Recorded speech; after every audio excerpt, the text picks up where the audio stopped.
కోరుచున్నాం.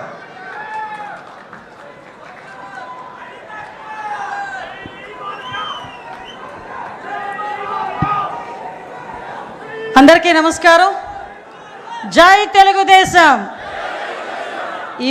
ఈ మాట వింటేనే నీతి నిజాయితీ కలిగిన తెలుగుదేశం పార్టీ గుండెలు ఉప్పొంగాల. అవినీతి పార్టీలో కూరుకుపోయిన మనుషులకి గుండెలో రైళ్లు పరిగెట్టాలా. అది నినాదం అంటే మరొక్కసారి జై తెలుగుదేశం. రాజకీయ చరిత్రలో స్వతంత్రం వచ్చిన తర్వాత నుంచి అణగారిపోయిన తెలుగు ప్రజల అభిష్టాన్ని తెలుసుకొని సంక్షేమం గురించి, అభివృద్ధి గురించి, తెలుగు జాతి గౌరవం గురించి అలనాడు స్వర్గీయ ఎన్టీ రామారావు గారు పెట్టిన ఒక పార్టీ, అదే ఒక చరిత్ర, అదే ఆ తెలుగుదేశం పార్టీ. ఆ పార్టీ పెట్టి ఈ రోజుకి కూడా తెలుగు ప్రజలు గర్వంగా నిలబడేటట్టుగా చేసిన ఆ మహానుభావుడికి మనందరి తరపున ఘన నివాళులు అర్పిస్తూ ఈరోజు అదే తెలుగుదేశం పార్టీ ఆశయాలకు అనుగుణంగా ఒక తండ్రి స్థానంలో ఉండి ఎన్నో ఒడిదుడుకులు ఎదుర్కొన్నప్పటికీ కూడా, ఎన్నో అవమానాలు ఎదుర్కొన్నప్పటికీ కూడా, ఎంతోమంది ఎన్నో మాటలు అన్నప్పటికీ కూడా తెలుగుదేశం పార్టీ కార్యకర్త గురించి, తెలుగుదేశం పార్టీ నాయకుల గురించి, కార్యకర్తల గురించి, తెలుగు ప్రజల గురించి నేనున్నానని అన్ని అవమానాలు పడి కూడా మీ అందరి గురించి అవమానాలు పడినా కూడా చెక్కు చెదరని చిరునవ్వుతో మన ఎదురుగా నుంచిన మన నాయకుడు నారా చంద్రబాబు నాయుడు గారికి పాదాభివందనం చేసుకుంటూ, అదేవిధంగా ఈరోజు తండ్రికి తగ్గ తనయుడు, తాతకి తగ్గ మనవడు అంటుంటా. మొన్నైతే తండ్రికి తగ్గ తనయుడని చాలా సందర్భాల్లో నేను నిరూపించిన నా సోదరుడు లోకేష్ బాబు గారు మొన్న మానవత్వం, తెలుగుదేశం పార్టీ అంటేనే మానవత్వంతో కూడిన పార్టీ అని తాతకి తగ్గ తనయుడిగా మొన్ననే నిరూపించిన తన సొంత ఖర్చులతో అవయవ దానం చేసిన ఒక గుండె మార్పిడి విషయంలో ముందుకొచ్చి నడిపించిన వ్యక్తి నా సోదరుడు అని గర్వంగా చెప్పుకునే మా జాతీయ ప్రధాన కార్యదర్శి నారా లోకేష్ బాబు గారికి, అదేవిధంగా రాష్ట్ర పార్టీ అధ్యక్షులు పల్లా శ్రీనివాసరావు గారికి, ముఖ్యంగా ఈ వేదికను అలంకరించిన అతిరథ మహారథులు. ఇందులో నేను చాలా చిన్నదాన్ని, ఎందుకంటే 83వ సంవత్సరం నుంచి కూడా తెలుగుదేశం పార్టీ గురించి ఎన్నో త్యాగాలు చేసి ఈ రోజుకి ఇక్కడికి తెలుగుదేశం పార్టీ ఉంటే మనం ఉన్నామనుకునే విధంగా ఉన్న తెలుగుదేశం పార్టీ నాయకులందరికీ కూడా మరొకసారి శిరస్సు వంచి పాదాభివందనం చేస్తూ, తెలుగుదేశం పార్టీ కార్యకర్త, నా కోసం పుట్టిన పార్టీ, నా జాతి కోసం పుట్టిన పార్టీ, నా కుటుంబం కోసం పుట్టిన పార్టీ. ఈ పార్టీ జెండా ఎన్ని ఒడిదుడుకులున్నా కూడా కిందన పడకూడదు అని, పడే సందర్భం వచ్చినా కూడా కిందన పడనివ్వకుండా 2 చేతులతో ఒడిసి పట్టుకొని ధైర్యంగా గుండె నిబ్బరం చేసుకొని గుండెని చీల్చుకుంటూ బయటకు వచ్చిన జెండాను పట్టుకున్న ప్రతి కార్యకర్తకి కూడా పేరు పేరున శిరస్సు వంచి పాదాభివందనం చేస్తున్నా. ఎందుకంటే ఈరోజు తెలుగుదేశం పార్టీ బలగం తెలుగుదేశం పార్టీ కార్యకర్తలే. ప్రతిసారి తెలుగుదేశం పార్టీ అధినాయకుడు మా నారా చంద్రబాబు నాయుడు గారు చెప్తుంటే ఒక్కొక్కసారి నాకు 12 సంవత్సరాల రాజకీయ అనుభవం, ఈ రాజకీయ అనుభవంలో చూసిన సందర్భాలు చాలా ఉన్నాయి. మేము పార్టీ క్యాన్వాసింగ్కి వెళ్ళినా, ఎక్కడికైనా మీటింగ్కి వెళ్ళినా పెద్దవాళ్ళు 2-3 వచ్చి ఏదైనా పెన్షన్ అడుగుతారేమో, లేకపోతే ఏదైనా హౌసింగ్ స్కీమ్ అడుగుతారేమో అనుకుంటే నా దగ్గరకు వచ్చి చాలా సందర్భాలు, అమ్మ పార్టీ జెండా ఇవ్వమ్మా, మా ఇంటికి కట్టుకుంటానని చెప్పి సందర్భాలు కూడా చాలా ఉన్నాయి. అటువంటి మహానుభావులందరూ ఉండబట్టే 43 సంవత్సరాలుగా ఎన్నో ఒడిదుడుకులు ఎదుర్కొన్నా కూడా ఈరోజు పార్టీ నిలబెట్టుకోగలుగుతున్నాం. ముఖ్యంగా తండ్రి స్థానంలో ఉన్నారని ఎందుకు మాట్లాడుతున్నానంటే గౌరవ చంద్రబాబు నాయుడు గారి గురించి. ఏదైతే పార్టీ ఈరోజు మన సిద్ధాంతం పేదరిక నిర్మూలన అని మన సిద్ధాంతం. నేను కమ్యూనిస్ట్ని కాదు, నేను సోషలిస్ట్ని కాదు, నేను హ్యుమానిస్ట్ని అని చెప్పి ఆ రోజు ఎన్టీ రామారావు గారు చెప్పిన సందర్భం నుంచి ఈ రోజుకి నేను అదే విధంగా ఉంటాను అని చెప్పి ఈరోజు నీతిగా, నిజాయితీగా తెలుగు రాష్ట్ర ప్రజలు ప్రపంచవ్యాప్తంగా గర్వపడేలా ఈరోజు ముందుకి విజనరీతో నడిపిస్తున్న నాయకుడు. ఈ సందర్భంగా మనందరికీ కూడా ఒక విషయం చెప్పాలి. 1998లోనే అమెరికాలోని ఇలినాయిస్ గవర్నర్ జిమ్ ఎడ్లర్ గారు చంద్రబాబు నాయుడు గారి గౌరవార్థం సెప్టెంబర్ 24న నాయుడు డేగా ప్రకటించిన సంగతి ఇక్కడున్న చాలా మందికి తెలియకపోవచ్చు. ఈరోజు చాలా గర్వపడుతున్నా. అటువంటి నాయకుడు నాయకత్వంలో ఈరోజు ఒక తెలుగుదేశం పార్టీ కార్యకర్తగా నించున్నా కూడా అది జీవితానికి పరమార్థమే అన్న విషయాన్ని ఈ రోజు నేను గర్వంగా చెప్పగలుగుతున్నా.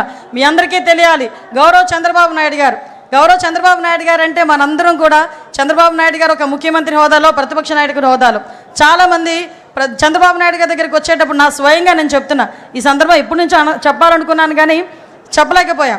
నేను కూడా చాలా సందర్భాల్లో చంద్రబాబు నాయుడు గారి దగ్గరికి వెళ్ళి చాలా విషయాలు సార్తో మాట్లాడేయాలని చెప్పి మాట్లాడడానికి వెళ్తా. ఏమ్మా అనిత, ఏమ్మా అంటారు, అనిత కూడా కదా ఏమ్మా అంటారు, అనేసరికి మొత్తం మర్చిపోతా. 2 సార్లు అలా వెనక్కి తిరిగి వచ్చా. 3వసారి చిన్న పేపర్ మీద రాసుకెళ్ళా. రాసుకెళ్ళి ఏంటో రాసుకొని వచ్చావు అన్నారు. సార్ మిమ్మల్ని చూస్తే నేను అన్నీ మర్చిపోతున్నాను సార్, మరి ఏం పని చేస్తుందో నాకు తెలియట్లేదు, అందుకే రాసుకొని వచ్చాను సార్ అన్నాను. ఆ రోజు నుంచి ఈ రోజు వరకు నా స్వయం అనుభవం ఒకటి చెప్పాలి, ఏం ఆరా పని చేస్తుందో తెలియదు కానీ ఆయన చుట్టూ ఒక్కసారి ఆయన రూమ్లోకి వెళ్ళేసరికి మైండ్లో అన్నీ వెళ్ళిపోతాయి. ఒకటే ఒకటి గుర్తొస్తుంది, అతను మా నాయకుడు, ఆ నాయకుడితో మేము పని చేయాలి అని ఒకే ఒక థాట్తో మేము బయటకు వచ్చే పరిస్థితి కనిపించిందంటే that is Chandrababu Naidu, that is Chandrababu Naidu. నేను ఎందుకు చెప్తున్నాను, చాలా గర్వంగా చెప్తా. ఎక్కడున్నారు తెలుగుదేశం పార్టీలో, నేను ఎక్కడికి వెళ్ళినా కూడా ఆంధ్రప్రదేశ్ అనేసరికి బాబు చంద్రబాబు నాయుడు గారు అని అనేసరికి ఎక్కడ ఎంత ఉప్పొంగుతుందంటే గుండె, అది ఈరోజు మన పార్టీ. అటువంటి పార్టీలు ఈరోజు ఆయన పడ్డ కష్టం గురించి కూడా మీకు చెప్పాలి. రోజుకి ప్రతిపక్షంలో ఉండేటప్పుడు అలాగే కష్టపడతారు, అధికారంలోకి వచ్చిన తర్వాత అంతకన్నా ఎక్కువ కష్టపడే వ్యక్తి. ఎందుకంటే మీ అందరికీ తెలుసు చంద్రబాబు నాయుడు గారు, మాకన్నా బాగా మీకే తెలుసు. కానీ ఇప్పుడు అతి దగ్గరగా చూస్తుంటే చాలామంది అతని వయసు గురించి మాట్లాడతారు, ఏజ్ జస్ట్ నెంబర్ అని చెప్పి నిరూపించిన వ్యక్తి ఆయన. అటువంటి వ్యక్తి రోజుకి 16 గంటలు 17 గంటలు కూర్చున్న వ్యక్తి, మళ్ళీ బ్రేక్లో తప్ప బయటికి లగని వ్యక్తి, ఎన్ని గంటలైనా సమీక్ష చేసి చాలా ఇన్డెప్త్ వరకు వెళ్ళిన వ్యక్తి. ఒకసారి నేను రివ్యూలో కూర్చున్నా, నేను మా డిపార్ట్మెంట్ వాళ్ళందరూ ఫుల్గా ప్రిపేర్ అయిపోయాము, ప్రాబ్లం ఏం లేదు, సార్ ఏమన్నారు ఈరోజు పొగుడుతారని చెప్పి వెళ్ళా. మొత్తం తిరిగేశారు ఒక 10 నిమిషాలు. సార్ అలా చూసి మా వైపు చూసి ఇందులో ట్రాఫిక్ ఇష్యూస్ ఏవి అని అడిగారు. ఆ రోజు నేను డీసీపీ గారు మొహం చూసుకునే సందర్భం. అంటే ఎంత ఇన్డెప్త్కి వెళ్తారో చెప్తున్నా.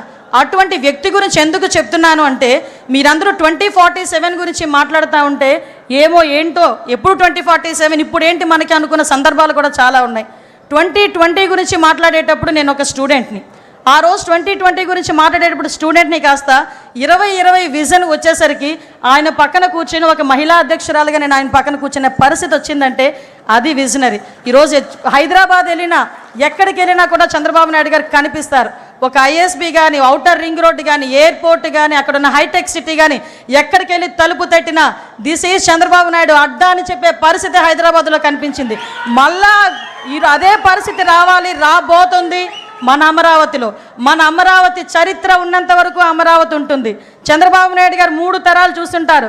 నాయక మీకు ఒక విషయం చెప్తున్నా, మీరు 3 తరాల నాయకులను చూశారు, 4వ తరం నాయకులను చూడబోతున్నారు. 40 తరాలు వచ్చినా కూడా అమరావతి అని వచ్చేసరికి తెలుగుదేశం పార్టీ చంద్రబాబు నాయుడు గారే గుర్తొస్తారు తప్ప వేరే ఏ నాయకుడు గుర్తుకు రాబోడు. ఇది సత్యం. ఏదో సార్ ఉన్నారు కదా పొగడ్డానికి మాట్లాడలే, నేను చూస్తున్నాను కాబట్టి చెప్తున్నా. 2047 ఒకటే ఒక విషయం చెప్పి ముగిస్తా. 2047 విజన్ పెట్టుకొని 5 సంవత్సరాలు ఈ రాష్ట్రానికి ఎలా చేయాలి, 5 సంవత్సరాలు 2047కి మనం ఏం చేయాలి అని ఇప్పటి నుంచి ప్రణాళిక రాసుకున్న నాయకుడు ఎవరినైనా చూసామమ్మా? మనమే ఇంట్లోనే ఉన్న పద్దులు రాసుకోము, సంవత్సరానికి సరిపడి ఏం కావాలి, ఏం చేయాలి, నా పిల్లడు ఏం చేయాలి మాట్లాడుకోము. నీ పిల్లడు ఏం చేయాలి, నీ పిల్లడికి ఎలాంటి ఉద్యోగం కావాలి, నీకు ఎలాంటి ఇల్లు కావాలి, నీకు ఎలాంటి జీవనోపాధి కావాలని 24 గంటలు లోపల కూర్చొని రాసుకుంటున్న వ్యక్తి అమ్మా ఆయన. అటువంటి వ్యక్తిని మనందరం కూడా ఎంత దీవించాలో ఒక్కసారి ఆలోచన చేసుకోండి.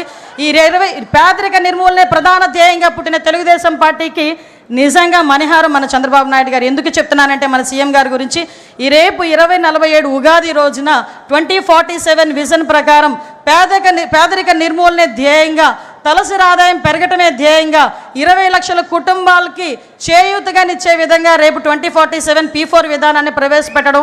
ఇదే ముందు రోజు మనం నిజంగా అదృష్టం అదే కలిసి వచ్చింది. ఈరోజు ఆవిర్భావ దినోత్సవం జరుపుకోవడం, ఈ 2 కోయిన్సిడెంట్స్గా జరిగినాయి. అది ఆయనకి మన పూర్తి సహాయ సహకారాలు మన సీఎం గారికి అందించాలి, మన జాతీయ అధ్యక్షుల వారికి అందించాలి. అదేవిధంగా మనం ప్రతిసారి కూడా ఎలాగైతే ఎన్నిదన్నుగా ఉన్నారో, ఆయన కష్టంలో ఉన్నప్పుడు, నష్టంలో ఉన్నప్పుడు, అవమానం భరించినప్పుడు, ఆయన జైలుకి వెళ్ళినప్పుడు కూడా ఎంతోమంది ఈరోజు ప్రపంచవ్యాప్తంగా బయటకు వచ్చి ఆయన గురించి మాట్లాడి ఆయన గురించి ధర్నాలు చేశారంటే, అటువంటి నాయకత్వంలో మనం ఉన్నందుకు ఒక్కసారి పసుపు జెండా పట్టుకొని గట్టిగా తిప్పాలి. జై తెలుగుదేశం! ఈ అవకాశం ఇచ్చిన ప్రతి ఒక్కరికి కూడా ధన్యవాదాలు తెలియజేసుకుంటూ సెలవు తీసుకుంటున్నాను. జై హింద్.